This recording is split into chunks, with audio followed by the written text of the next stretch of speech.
Let's go to the US, where Republican presidential hopefuls have squared off for their 12th debate, this time in the key state of Iowa, where the party will hold the opening caucus early next month.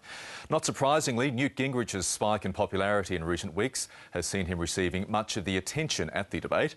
Our North America correspondent Lisa Miller joins us now from Washington. Lisa, good morning. It was very much open season on the former House Speaker. This was going to be the first debate where he had been the front runner for some time now. So all week people had been suggesting that he was going to be the one coming under fire. And he did. I mean, there were some pointed remarks, including from Rick Perry about Gingrich's marriages and infidelity. His third wife now.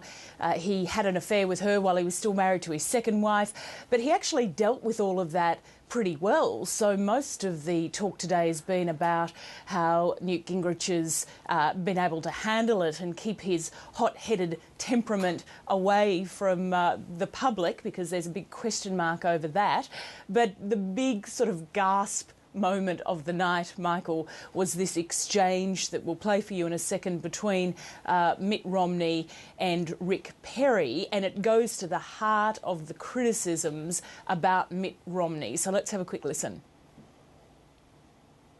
Book, and it said in there that your mandate in Massachusetts, which should be the model for the country. Now, I know it came out of the reprint of the book, but, you know, I'm just saying, you were for individual mandates, my friend. You know what? You've raised that before, Rick, and you're simply wrong. It was true then. No. It's true now. Rick, I'll tell you what. $10,000? $10,000 bet? I'm not in the betting business, but okay.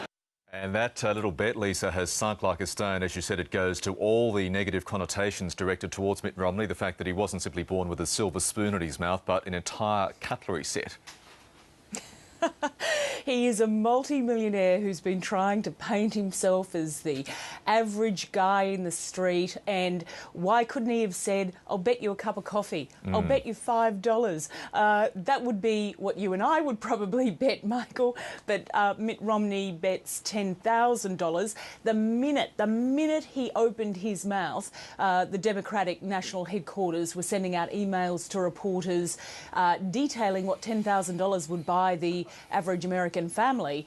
It's 3 times what they spend on annual groceries for the year. It's many, many mortgage repayments. I mean, he will wear this. And when you think that we're only just over 3 weeks until the first votes in Iowa, this is not the time for unforced errors from a candidate who has been at the lead, is considered sometimes the inevitable candidate, but just doesn't seem to be able to convince Republicans to like him. He can't close the deal. And going back to Newt Gingrich, you pointed to his very smooth performance, and it's fair to say a lot of Republican voters, potentially a lot of independents, may be prepared to overlook his personal infidelities, his erratic behaviour on a number of fronts, and look at his ability to debate, because that is going to be a key selling point for any Republican nominee once it comes to the big events involving Barack Obama.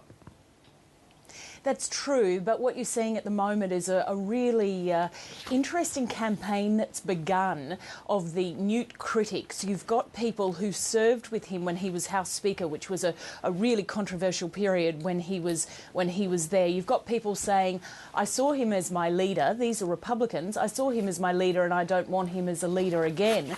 And then you've got someone like Joe Scarborough, who is the former Republican representative who now hosts a morning television show, political TV show, and he says if you ever find yourself in the room and Newt Gingrich is the smartest guy there, get out of the room. So you've got these critics who are starting this campaign to sort of remind people about the Newt Gingrich vulnerabilities, and as we get closer to Iowa, you're going to see that ramp up.